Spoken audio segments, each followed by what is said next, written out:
Good morning, students. In our last class, we were discussing the topic evolution by stages, right? It means that in this topic we have discussed that in so many years, in so much time, some changes have occurred in the body shapes of so many living organisms that uh, some of the organs might not be useful uh, before, but after some time they will become useful for the organisms, right? मतलब पहले कुछ organisms किसी living organism की body में पहले ऐसे कोई organs थे जो कि यूज़फुल नहीं थे, लेकिन समय के साथ साथ धीरे धीरे उनका कुछ ना कुछ यूज़ होने लगा. इसका एग्जाम्पल हमने देखा था कि feathers, राइट? तो जो feathers थे पहले वो केवल एनिमल्स को प्रोटेक्ट करने के लिए हुआ करते थे कि जिससे वो हॉट टेम्परेचर से या एक्सट्रीमली कोल्ड टेम्परेचर से अपने आप को प्रोटेक्ट कर सकें with the help of that feather. But birds ने क्या किया, जो बर्ड्स की स्पीशीज़ थी उन्होंने उन फेदर्स का यूज़ किया टू फ्लाई, राइट? तो जो ऑर्गन्स थे उनका मेन काम था उनको प्रोटेक्ट करना, बट उन्हीं ऑर्गन से, उन्हीं फेदर्स की हेल्प से उन बर्ड्स ने क्या किया, उड़ने में हेल्प ली. तो जब किसी कोई ऑर्गन जिसका फंक्शन कुछ और हो बट वो किसी दूसरे तरीके से हमारी बॉडी में हेल्प करे, तो that kind of evolution is occurred by the stages. This thing we have discussed, right? Now we shall discuss the next paragraph from here. It is also very well to say that very dissimilar looking structures evolve from a common ancestral designs. मतलब हमने ये पढ़ा था कि अगर दो living organism का basic body design एक जैसा होता है तो हम ये बोल सकते हैं कि उनके एंसेस्टर्स जो हैं वो सेम रहे होंगे, राइट? बट इसी का जस्ट उल्टा भी हमको देखने को मिलता है कि ऐसे लिविंग ऑर्गेनिजम्स भी होते हैं जिनके एंसेस्टर्स सेम हो लेकिन उनका बॉडी डिज़ाइन जो है वो कम्प्लीटली डिफरेंट हो. It is true that analysis of the organ structure in fossils allow us to make estimates of how far back evolutionary relationships go. But those are guesses about what happened in the history. तो जब भी हम किसी organ structure की बात करते हैं या उसको एनालिसिस करते हैं, किसी फॉसिल का एनालिसिस करते हैं, तो उस सब के बारे में केवल प्रेडिक्शंस दिए जा सकते हैं. क्यों? क्योंकि हिस्ट्री में क्या चीज़ें हुई हैं और क्या चीज़ें नहीं हुई हैं इसके बारे में श्योरली कोई भी चीज़ बोलना पॉसिबल नहीं है, because no one has gone to the history to check it out. Are there any current examples of such a process? क्या इस तरह की प्रोसेस के कोई करंट एग्जाम्पल्स हम देख सकते हैं? So the wild cabbage plant is a good example. जो वाइल्ड कैबेज का प्लांट होता है वो इसका एक अच्छा एग्जाम्पल हो सकता है. Humans have over more than 2000 years cultivated white cabbage as a good food plant and generated different vegetables from it by selection. अगर हम बात करें तो ह्यूमन बींग्स करीब 200 साल पहले से वाइल्ड कैबेज की खेती करते आ रहे हैं as a food product, right? और इसी वाइल्ड कैबेज की हेल्प से वो नेचुरल सिलेक्शन की प्रोसेस से और भी दूसरे प्लांट्स उगाते हैं. This is of course artificial selection rather than natural selection. और ये जो है ये आर्टिफिशियल सिलेक्शन होता है ना कि नेचुरल सिलेक्शन होता है, right? So some farmers have wanted to select for very short distance between leaves and have bred the cabbage we eat. तो जो फार्मर्स हैं वो क्या चाहते हैं कि जो लीव्स हैं वो छोटी छोटी हो ताकि हमको बड़ी जो कैबेज का खाने वाला पार्ट है वो बड़ा मिल पाए, right? Between leaves and have bred the cabbage we eat. Some have wanted to select for arrested flower development and have bred broccoli और फॉर स्टरलाइट फ्लावर. कुछ ने क्या किया, कुछ ने ज़्यादा लीव्स वाली प्लांट चाहे, कुछ ने उसी में कुछ चेंजेस करके ब्रोकली चाहिए, कुछ ने स्टरलाइट फ्लावर चाहे. तो बेसिकली क्या ये सब हैं केबेज की ही स्पीशीज़। जैसे जैसे हमने उनकी ब्रीडिंग में थोड़ा बहुत चेंजेस करते गए तो उनकी प्रॉपर्टीज़ वो जो हैं वो चेंज होती जाएंगी। और किसी को हमने कैबेज बोल दिया, किसी को ब्रोकली, और कोई हो गया sterile flower, and have made a cauliflower, right, जिसको कि हम कॉलीफ्लावर बोलते हैं। Some have selected for swollen parts and come up with kohlrabi. कुछ स्वॉलन पार्ट्स के लिए गए और उससे हमको एक नया वेजिटेबल मिल गया जिसको हमने नाम दे दिया kohlrabi. Some have simply looked for slightly larger leaves and come up with leafy vegetables called kale. कुछ फार्मर्स ने चाहा कि उनको बड़ी बड़ी पत्तियां मिले और बड़ी बड़ी पत्तियों वाला जो प्लांट था उसको उन्होंने नाम दिया, जो बड़ी पत्तियों वाली लीफी वेजिटेबल थी उसको उन्होंने नाम दिया काले, राइट। तो बेसिकली क्या ये सब हैं कैबेज के ही टाइप्स। एक को कैबेज बोल दिया, एक को कॉलीफ्लावर बोल दिया, एक ब्रोकली हो गया, कोहलराबी हो गया, काले हो गया। तो ये सब क्या है, हमने ब्रीडिंग में थोड़े थोड़े चेंजेस किए और इन स्लाइटली चेंजेस से, इन स्लाइटली सिलेक्शन की प्रोसेस से हमको अलग अलग टाइप की प्लांट्स मिले, राइट, या वेजिटेबल्स मिले, we can say that. Would we have thought that all these structures are descended from some ancestors if we had not done it ourselves? So ये जो सारे structures हैं ये हमने तो बनाए नहीं हैं, right? So ये सारे structures जो हैं इनके सभी के जो ancestors हैं वो ये माना जाता है कि इन सब के ancestors सेम हैं और इनका ancestor क्या है, वाइल्ड कैबेज। जब आपने वाइल्ड कैबेज में ही कुछ कुछ चेंजेस किए तो आपको ये सारी स्पीशीज़ मिली। ये हो गया kohlrabi, this is cauliflower, broccoli, cabbage, red cabbage and काले। ये सब हैं एक ही टाइप के। अगर छोटी पत्तियां हैं तो उसको हमने नाम दे दिया कैबेज, बड़ी पत्तियां हैं तो काले, अगर वो फ्लावर जैसा दिख रहा है तो कॉलीफ्लावर, उसी से हमने बना ली ब्रोकली और उसी से कोहलराबी और रेड कैबेज। तो इस तरीके से वाइल्ड कैबेज का इवोल्यूशन हुआ और उससे हमको अलग अलग टाइप्स के वेजिटेबल मिल गई जो सारी हमने पढ़ी। Another way of tracing evolutionary relationship depends on original idea that we started with. इसको हम एक और तरीके से समझ सकते हैं, that idea was that change in DNA during reproduction are the basic events in evolution. तो इवोल्यूशन रिप्रोडक्शन के दौरान हमने पढ़ा था कि जो DNA है उनकी कॉपी होती है, राइट, और इन DNA कॉपिंग के समय कुछ ना कुछ छोटे छोटे एरर्स आ जाते हैं जिसके कारण एक जनरेशन से दूसरी जनरेशन में वेरिएशंस आते हैं, राइट। सो जैसे ही DNA में चेंज आएगा तो उसके कारण हमारी जो कैरेक्टर्स हैं या जो ट्रेट्स हैं उनमें कुछ ना कुछ चेंजेस आ जाएंगे। If that is the case, then comparing the DNA of different species could give us direct estimate of how much the DNA has changed during the formation of these species. तो अगर हम DNA को compare करें, मतलब parental generation के DNA को अगर offsprings की जनरेशन के DNA के साथ कंपेयर किया जाए तो उस कंपैरिजन से हमको ये पता चल जाएगा कि DNA में एक्चुअल में कितना चेंज आया है। This method is now extensively used to define evolutionary relationships.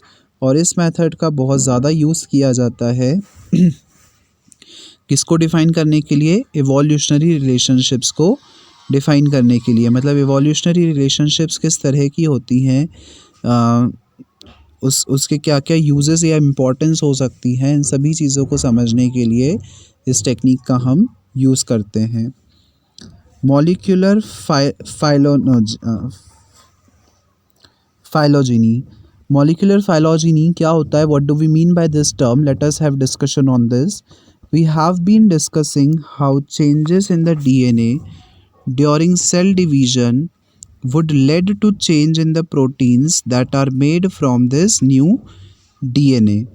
हम बहुत बार ये सारी चीज़ें डिस्कस कर चुके हैं कि जब भी सेल डिवीज़न होता है तो उससे DNA कॉपी होते हैं, राइट, और जब ये डीएनए कॉपी होते हैं तो उनमें कुछ ना कुछ वेरिएशंस और कुछ ना कुछ एरर्स आ जाते हैं, जिसके कारण एक जनरेशन से दूसरे जनरेशन में कुछ वेरिएशंस आते हैं, right. Another point that has been made is that these changes would accumulate from one generation to next, और ये जो चेंजेस हैं वो एक जनरेशन से दूसरे जनरेशन तक ट्रांसफ़र होते हैं। ये चीज़ भी हम लोग ऑलरेडी डिस्कस कर चुके हैं। Could this be use to trace the changes in DNA backwards in time. तो क्या इन चेंजेस की हेल्प से हम ये पता लगा सकते हैं कि डीएनए पहले कैसा रहा होगा, right, and find out where each change diverge from the other. तो क्या हम ये पता लगा सकते हैं कि ओरिजिनली डीएनए कैसा रहा होगा, या ओरिजिनली डीएनए को कैसा बनना चाहिए था, और ये जो चेंज आया वो एग्जैक्टली कहाँ से आया, right. Molecular phylogeny does exactly this. तो मॉलिक्यूलर फाइलोजेनी जो होती है वो यही काम करती है। This approach is used on the idea that organisms which are more distantly related will accumulate a greater number of differences in their DNA. So ये जो अप्रोच होती है ये इसी आइडिया पे वर्क करती है, और क्या वर्क करती है कि जो organisms which are more distantly related with will accumulate a greater number of differences in their DNA. तो ऐसे ऑर्गेनिजम्स जो एक दूसरे से कहीं ना कहीं रिलेट करते हैं, वेदर जिनका स्ट्रक्चर या जिनकी फंक्शनिंग सेम हो, जब वो एक दूसरे से रिलेट करते हैं तो उनके डीएनए में बहुत सारा डिफरेंस आ जाते हैं, right. Such studies trace the evolutionary relationship and it has been highly gratifying to find that the relationships among different organisms shown by molecular phylogeny match the classification scheme that we learnt in class 9th। और class 9th में आप ये चीज़ें पढ़ चुके हो कि किस तरीके से इवोल्यूशनरी रिलेशनशिप्स जो हैं वो एक दूसरे से रिलेट करती हैं और किस तरीके से वो एग्जिस्ट करती हैं, right. Now evolution should not be equated with progress. तो इवोल्यूशन हम बात कर रहे हैं कि जितने भी लिविंग ऑर्गेनिज्म होते हैं वो अपने सराउंडिंग्स के हिसाब से अपने आप में कुछ ना कुछ चेंजेस कर लेते हैं, या समय के साथ साथ अपने आप में कुछ ना कुछ चेंजेस कर लेते हैं। तो क्या इसका मतलब हमेशा प्रोग्रेस करना ही है? मतलब क्या ये चेंजेस हमेशा पॉजिटिव चेंजेस ही हो रहे हैं? क्या उससे बेटरमेंट ही आ रहा है लिविंग ऑर्गेनिजम्स में? ये चीज़ थोड़ा सा डिस्कस करते हैं। So in an exercise of tracing the family trees of species we need to remember certain things. जब हम बात करते हैं किसी भी स्पीशी के फैमिली ट्री को पढ़ने की, कि वो कौन सी स्पीशी किनका एंसेस्टर्स हैं, उनके प्रेडेसेसर्स कौन हैं, तो जब भी हम इन सब चीज़ों की बात करते हैं तो हमको कुछ चीज़ों का ध्यान रखना पड़ता है। Firstly there are multiple branches possible at each and every stage of this process.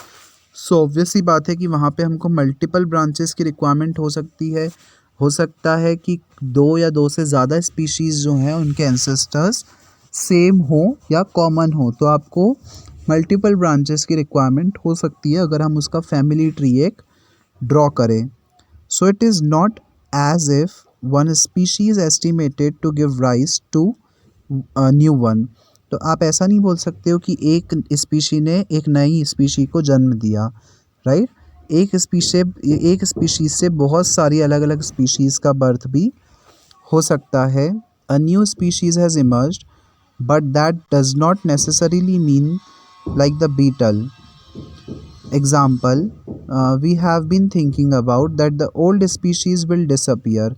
तो ज़रूरी नहीं है कि जब नई स्पीशीज़ इमर्ज होती हैं, जब नई स्पीशीज़ बनती हैं, तो ज़रूरी नहीं है कि पुरानी स्पीशीज़ जो है वो कम्प्लीटली डिसअपियर हो जाए और उनका एग्जिस्टेंस जो है वो ख़त्म हो जाए। It will all depend on the environment. और ये सारी चीज़ें किस पे डिपेंड करती हैं? एनवायरनमेंट पर। Also it is not as if the newly generated species are in any way better than the older one. ये भी नहीं कहा जा सकता है कि जो नई स्पीशीज़ हैं वो पुरानी स्पीशीज़ से बेटर होंगी, राइट? ज़रूरी नहीं है कि वो बेटर ही होंगी। It is just that natural selection and genetic drift have together led to the formation of population that cannot reproduce with the original one. So natural selection और genetic drift जो हैं, जो हम दोनों चीज़ें डिस्कस कर चुके हैं already, led to the formation of population that can not reproduce with the original one. इससे क्या होता है कि हमने जो बीटल्स वाला केस भी डिस्कस किया था कि जब धीरे धीरे करके वेरिएशंस आते जाते हैं स्पीशीज़ में, तो फिर उनके बीच में जो रिप्रोडक्शन है वो नहीं हो पाता है, क्योंकि वहाँ पे दो अलग अलग स्पीशीज़ बन जाती हैं। जो एग्ज़ाम्पल हमने लिया था रेड बीटल्स और ग्रीन बीटल्स का, right? So for example, it is not true that human beings have evolved from chimpanzees. So ये ट्रू नहीं माना जा सकता है कि ह्यूमन बींग्स जो हैं वो चिंपैंजी से इवॉल्व हुए हैं। Rather, both human beings and chimpanzees have common ancestors for a long time ago. लेकिन हाँ, ये ज़रूर कहा जा सकता है कि ह्यूमन बींग्स और चिंपैंजी के एंसेस्टर्स जो हैं वो कॉमन रहे होंगे बहुत समय पहले। That common ancestor is likely to have been neither human और चिंपैंजी। और वो जो कॉमन एंसेस्टर्स रहे होंगे वो ना तो कम्प्लीटली चिंपैंजी रहे होंगे, ना कम्प्लीटली ह्यूमंस रहे होंगे, राइट? उनमें दोनों की कैरेक्टरिस्टिक्स रही होंगी और उन्हीं से इवॉल्व होकर एक नई स्पीशी बनी जो कि चिंपैंजी की बनी, और एक दूसरी स्पीशीज़ बनी जो कि ह्यूमन बींग्स की बनी। Also the first step of separation from the ancestor is unlikely to have resulted in modern chimpanzees and human beings. Instead, the two resultant species have probably evolved in their own separate ways to give rise to the current form. तो इन दोनों ही species ने अपने अपने तरीके से evolution किया होगा, और जब इन्होंने अपने अपने तरीके से इवोल्यूशन किया और इवॉल्व होते होते हमारे पास वो स्पीशी आई जिनको हम आज देख सकते हैं, right? In fact, there is no real progress in the idea of evolution. So, evolution का मतलब हम progress होना नहीं बोल सकते हैं। Evolution is simply the generation of diversity. Evolution का सिंपल सा मतलब होता है species में diversities आना, changes आना, and the shaping of the diversity by environmental selection. और environmental selection के कारण जो डाइवर्सिटीज़ हैं उनको शेप देना, उनको the only progressive trend in the evolution seems to be that more and more complex body design have emerged over time. तो evolution से एक चीज़ कही ये जा सकती है कि जैसे जैसे इवोल्यूशन होता गया वैसे वैसे जो बॉडी का डिज़ाइन है वो और ज़्यादा कॉम्प्लेक्स होता गया। However, again, it is not as if the older designs are inefficient. हालांकि ये भी नहीं कहा जा सकता है कि जो पुराने डिज़ाइंस थे या जो पुराना हमारा बॉडी स्ट्रक्चर हुआ करता था या हमारे एंसेस्टर्स का जो बॉडी स्ट्रक्चर हुआ करता था वो इनएफिशिएंट था, राइट? ये भी आप नहीं कह सकते हो, क्योंकि वो भी उनका बॉडी डिज़ाइन भी जो था वो एफिशिएंट ही था। So many of the older and simpler designs still survive. Still हमको काफ़ी सारी पुरानी स्पीशीज़ भी देखने को मिलती हैं जिनका बॉडी डिज़ाइन जो है वो पुराने बॉडी डिज़ाइन जैसा है कुछ स्पीशीज़ का, और वो अभी तक सरवाइव कर रही हैं। In fact, one of the simplest life forms, bacteria, inhabit the most inhospitable habitat like hot spring, deep sea thermal vents and the ice in Antarctica.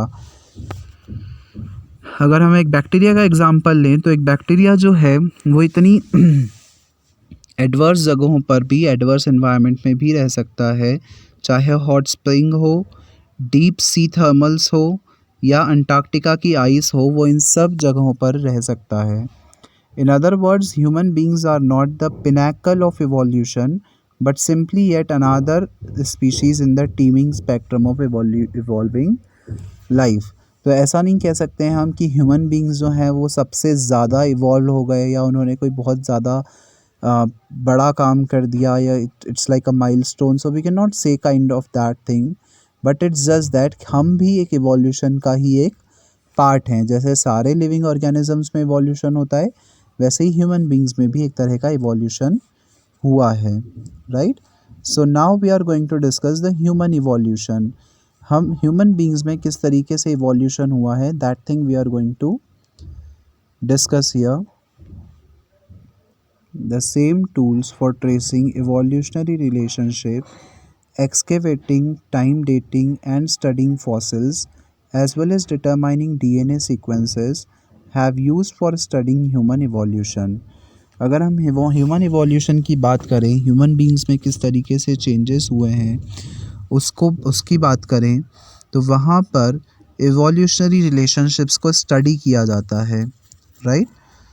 There is a great diversity of human forms and features across the planet.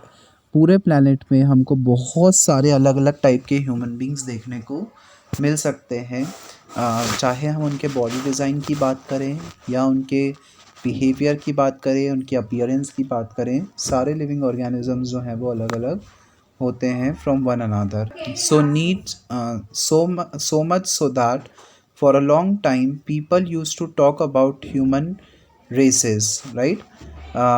हम आपने सुना होगा social में human races की हम बात करते हैं। Skin colour use to be the commonest way of identifying this so called races. जो कलर के बेसिस पर काले गोरे के बेसिस पर रेसिज्म आपने सुना होगा। रेसिज्म के बेसिस पर हम ह्यूमन बींग्स में डिफ्रेंशिएट कर सकते हैं, उनके कैरेक्टरिस्टिक्स में डिफ्रेंशिएट कर सकते हैं। सम वर कॉल्ड येलो, कुछ को येलो कहा जाता था, कुछ ब्लैक, कुछ वाइट और कुछ brown. A major question debated for a long time was, have these apparent groups evolved differently? So हमारे कलर जो हैं वो अलग अलग होते हैं। कुछ का कलर वाइट होता है, दैट इज़ कम्प्लीटली फेयर, कुछ डार्क दैट इज़ ब्लैक, कुछ येलो, कुछ ब्राउन। सो क्या हम सबका इवोल्यूशन अलग अलग तरीके से हुआ है जिसके कारण हम सबका कलर जो है वो अलग अलग है। Over recent years the evidence has been very clear. The answer is that there is no biological basis of notion of human races. All humans are a single species. So इस पर एक बहुत लंबी चर्चा चल रही थी, एक बहुत लंबा डिबेट चल रहा था कि क्या हम सभी का इवोल्यूशन जो है वो अलग अलग तरीके से हुआ है जिसके कारण हमारा कलर जो है वो अलग अलग होता है। सो उसका आंसर अब after the lot of research very clear है कि हम सभी के जो जीन्स होते हैं वो एक जैसे ही होते हैं और हम सब एक ही स्पीशी को बिलोंग करते हैं, राइट। इसका मतलब we all belong to a same kind of species, that is Homo sapiens. Not only that, regardless of where we have lived for the past few thousand years, we all come from Africa. ये भी research से हमको पता चला है कि चाहे हम कितने हज़ारों सालों से कहीं भी रह रहे हों, लेकिन जो ह्यूमन बींग्स हैं उनका सोर्स कहाँ माना जाता है, अफ्रीका से। The earliest member of the human species Homo sapiens can be traced there. सबसे पहले जो ह्यूमन बींग्स पाए गए थे वो कहाँ पे पाए गए थे, अफ्रीका में। और ह्यूमन बींग्स का साइंटिफिक नेम होता है Homo sapiens.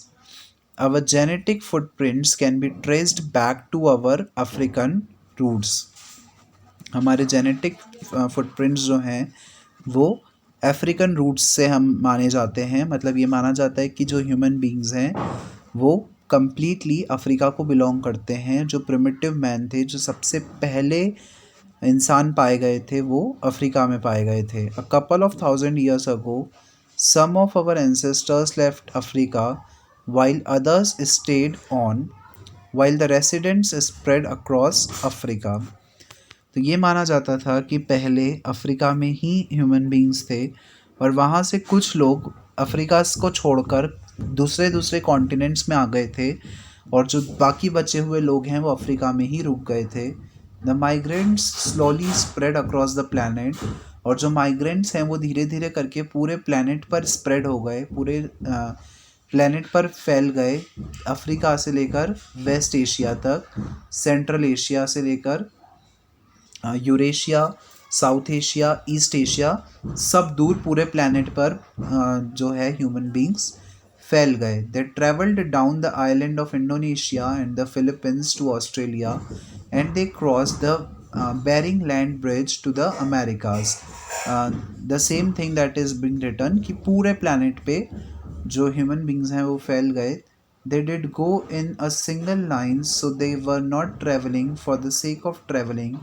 Obviously, they went forwards and backwards with groups, sometimes separating from each other, sometimes coming back to mix with each other, even moving in and out of Africa. और ऐसा तो नहीं है कि वो घूमने के पर्पस से घूम रहे थे, राइट? वो घूम रहे थे in the search of food, ताकि वो अपने आप को सरवाइव कर सकें, अपनी लिविंग्स को होल्ड कर सकें, राइट? सो और इस घूमने के दौरान उन्होंने बहुत सारे चैलेंजेस का सामना किया. वो कई बार अपने साथियों से मिलते, कई बार उनसे बिछड़ते, और इस तरीके से वो धीरे धीरे करके उनका इवोल्यूशन हुआ. Like all other species on the planets, they had come into being as an accident of evolution. और जैसे बाकी सारी स्पीशीज़ में इवोल्यूशन हुआ है, वैसे ही ह्यूमन बींग्स का भी इवोल्यूशन हुआ है. And were trying to live their lives the best they could. और जैसे बाकी सारे लिविंग ऑर्गेनिजम्स ज़िंदा रहने के लिए, सर्वाइव करने के लिए अपने आप को ढालते हैं एज़ पर देयर सराउंडिंग, वैसे ही जितने भी ह्यूमन बींग्स हैं वो भी अपने आप को ज़िंदा रहने के लिए अपने सराउंडिंग के अकॉर्डिंग ढालते हैं, ताकि वो अपनी लाइफ को बेस्ट तरीके से जी पाएँ, right? So in this chapter we have studied about the evolution, किस तरीके से इवोल्यूशन होता है, that all the things we have discussed in this chapter, along with heredity and inheritance, कि कैसे हमारे कुछ कैरेक्टर्स हमारे पेरेंट्स से हमको मिले हैं, और जनरेशन बाय जनरेशन जो कैरेक्टर्स एक पेरेंट से ऑफस्प्रिंग तक पास होते हैं, उन सभी चीज़ों के बारे में हमने इस चैप्टर में डिस्कस किया. So that's all for today's class students. In our next class we will start our next chapter. Thank you.